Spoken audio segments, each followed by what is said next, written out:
ओम नमो भगवते वासुदेवाय।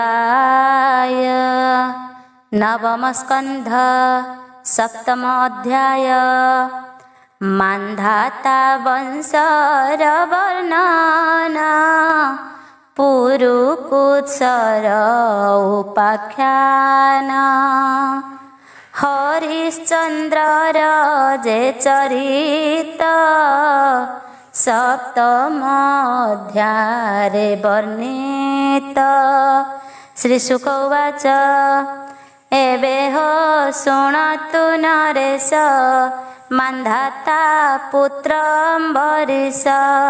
पितामहंकु सेवा कला से फले सुपुत्र लभिला। तासुत यौवनाश्व होई पाळई सप्तद्वीपा मही। हारित ताहार कुमर मान्धाता वंशे से प्रवर।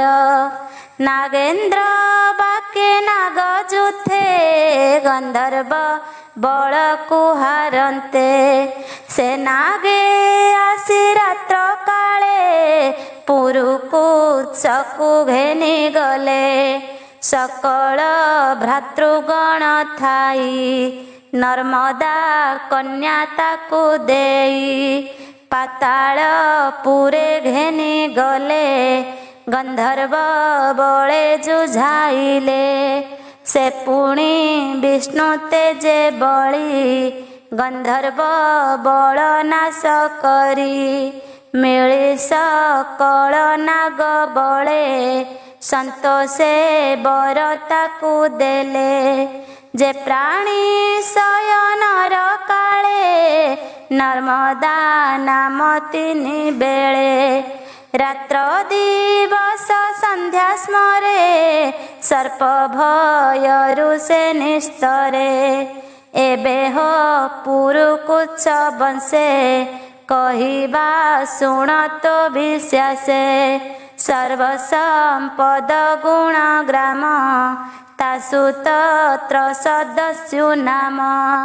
त्रसदस्युर अनरण्य हर्जस्व ताहार नंदन।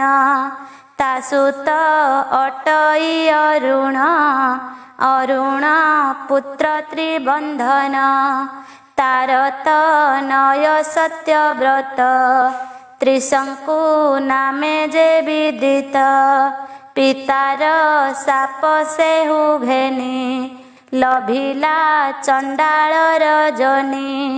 वसिष्ठ साप महाघोर कौशिक तेजे होई पार। शरीर घेनी स्वर्गे गला उत्तर आकाशे पशिला। जगते रहिला ताजस अद्यापि रात्रे हुए दृश्य। देवे ताहाकु कोप कले भूमि रे पड़तु बोइले। तक्षणे अधोमुख होई पड़न्ते कौशिक चाहि। स्तंभन कले वेद मंत्रे पुणी बसिला निज जंत्रे। ताहार सुत हरिश्चंद्र सपत द्वीपे से नरेंद्र। ताहार अर्थे अन्य अनि वसिष्ठ विश्वामित्र बेनी। बहु बरस युद्ध कले पक्षींक प्राय रूप हेले। से पुणी अपुत्रिक होई नारद मुनिंकी अणाई। संतति अर्थे प्रश्न कला विकले त्रिशंकुर बला। नारद मुनि ता प्रस्तावे कहिले आत्मा प्रिय भावे। तू जाई वरुण चरणे विश्वासे पसता शरणे। से तोते प्रसन्न होइले संतति लभिबुतु भले। एमंते नारद बचने मिलिला ବରୁଣ ଭୁବନେ ସନ୍ତତି ଅର୍ଥେ ଜଣାଇଲା ତ ସେ ବରୁଣ ବର ଦେଲା ପୁରୁଷ ମେଧି ଯଜ୍ଞ କର ତା ଶୁଣି ବୋଲେ ନୃପବର ମନୁଷ୍ୟ ପଶୁ ବି ଆଇଲେ ଯଜ୍ଞ ମୁଁ କରିବଇ ଭଲେ ତାର ବଚନେ ତୁଷ୍ଟ ହେଲେ ବରୁଣ ତ ସେ ବର ଦେଲେ ବରୁଣ ବରେ ପୁତ୍ର ଜାତ ନାମ ତା ହୋଇଲା ରୋହିତ ଦେଖିଣ ପୁତ୍ରର ଜନମ ରାଜାଙ୍କୁ କହନ୍ତି ବରୁଣ ହେ ନୃପ ମୋର ଯଜ୍ଞ କର ଏବେ ତ ହୋଇଲା କୁମର ବରୁଣ ବାକ୍ୟ ଶୁଣି କର୍ଣ୍ଣେ ବିଚାରେ ହରିଶ୍ଚନ୍ଦ୍ର ମନେ ଏ ପୁତ୍ର ପବିତ୍ର ଶିଶୁ ଜାଗେ କି ରୂପେ ହେବ ପଶୁ ଏହା ବିଚାରି ନରପତି ବରୁଣେ କରଇ ବିନତି ଶୁଣି ମା ହେଉ ପାଶ ହସ୍ତ ଏ ପୁତ୍ର ମୋର ଅପବିତ୍ର ନିର୍ଦନ୍ତ ପଶୁ ଅସଂସ୍କାର ଦନ୍ତ ନିର୍ଗମ ନାହିଁ ତାର ଦନ୍ତ ନଥିଲେ ଯଜ୍ଞ କାହିଁ ଏମନ୍ତେ ଦିନା କେତେ ରହି ତୁଣ୍ଡେ ଜନ୍ମିଲା ତାର ଦନ୍ତ ରାଜାକୁ ବୋଲେ ପାଶ ହସ୍ତ ଦନ୍ତ ହୋଇଲା ତ କୁମର ତା ମାଂସେ ମୋର ଯଜ୍ଞ କର ବରୁଣ ମୁଖୁ ଏହା ଶୁଣି ସେ ହରିଶ୍ଚନ୍ଦ୍ର ମନେ ଗୁଣି ଦନ୍ତ ସମ୍ପୂର୍ଣ୍ଣେ ପଶୁ ସୂଚି ବରୁଣ ତାହା ଦେଖି ଘୁଞ୍ଚି ପୁଣି କେତେ ଦିନ ଗଲା ସମ୍ପୂର୍ଣ୍ଣେ ଦନ୍ତ ଉପୁଜିଲା ଏବେ କି ବିଳମ୍ବ ତୋହର ବରୁଣ ବୋଲେ ଯଜ୍ଞ କର ବରୁଣେ ଚାହିଁ ରାଜା କହେ ପ୍ରଥମ ଦନ୍ତ ଶୁଦ୍ଧ ନୁହେଁ ଏ ଦନ୍ତ ପଡ଼ି ଯେବେ ଉଠେ ତେବେ ସେ ଯଜ୍ଞ ପଶୁ ଘଟେ ଏମନ୍ତେ କିଛି କାଳ ଅନ୍ତେ ତୁଣ୍ଡୁ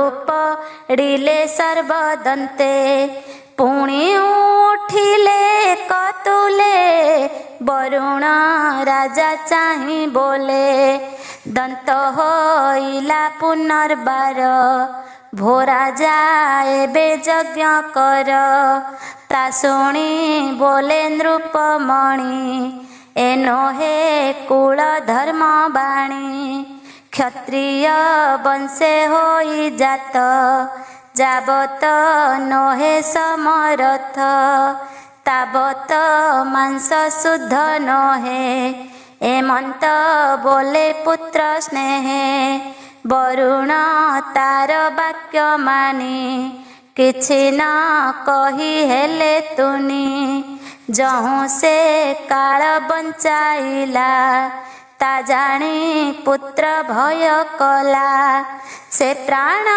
ରକ୍ଷା ଅର୍ଥେ ଭାଳେ ଏମନ୍ତେ ସରସ୍ୱତୀ କୂଳେ ନାରାଜ ଧନୁ ଘେନି ହସ୍ତେ ପଶିଲା ଗହନ ବନସ୍ତେ ବନେ ବୁଲନ୍ତେ ଧର୍ମ ଗୁଣି ଶୁଣିଲା ଅନ୍ତରିକ୍ଷ ବାଣୀ ବରୁଣ ପିତା ବନ୍ଦୀ କଲା ଯାବତ ଯଜ୍ଞ ନ ପାଇଲା ତେଣୁ ଦରେ ରୋଗ ଜାତ ବରୁଣ ପାଶେ ହୋଇ ଗ୍ରସ୍ତ ଶୁଣି ରୋହିତ ଶୋକାକୁଳେ ଗ୍ରାମକୁ ଆସିବାର ବେଳେ ଇନ୍ଦ୍ର ମିଳିଲା ଆସି ପଥେ ବୋଲଇ ରୋହିତ ଗ୍ରତେ ଯଜ୍ଞ ନ କଲା ତୋର ତାତ କୋପେ ବରୁଣ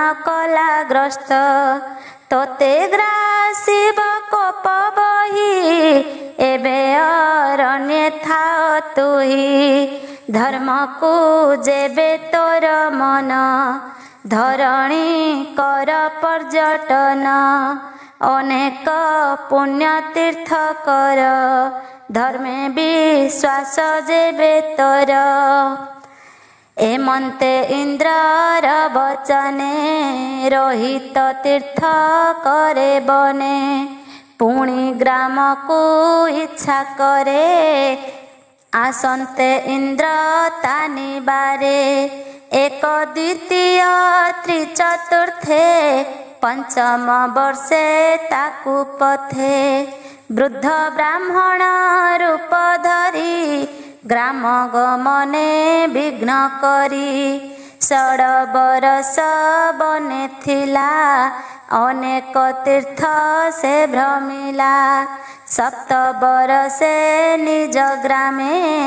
मिलिला जाई तीर्थाश्रमे शुणिला अजी गर्त मुनि बिकिबा अर्थे पुत्र तिनि ताहांक पासे से मिलिला मध्यम पुत्र को किणिला से पुत्र सुन से नाम सकल गुणे गुण धाम पितार अग्रे नहीं देला ता देखी वरुण छाड़िला से हरिश्चंद्र आसी पुरे यज्ञ आरंभिला संभारे पुरुष मेध यज्ञ मते विष्णु को पूजी वेद पथे आचार्य विश्वामित्रे बरी अधोर्जु जम दग्नि करी वशिष्ठ यज्ञ ब्रह्मा हेले उद्गीता अयास्य होइले वरुण अर्थे यज्ञ कला सकल देवंकु तोषिला संतोष होई सुरनाथ देला सुवर्ण मयरथ सुन से फर कथा जेते पछे कहिबा तो ग्रते एमंते महायज्ञ अंते दक्षिणा देला विधि मते विश्वामित्रंकु भूमि देला सुवर्ण रथे विजे कला राजार सत्य गुण चाही संतोष विश्वामित्र होई निश्चल गति शून्य पथे निज जनंकु घेनी साथे जे स्थाने मन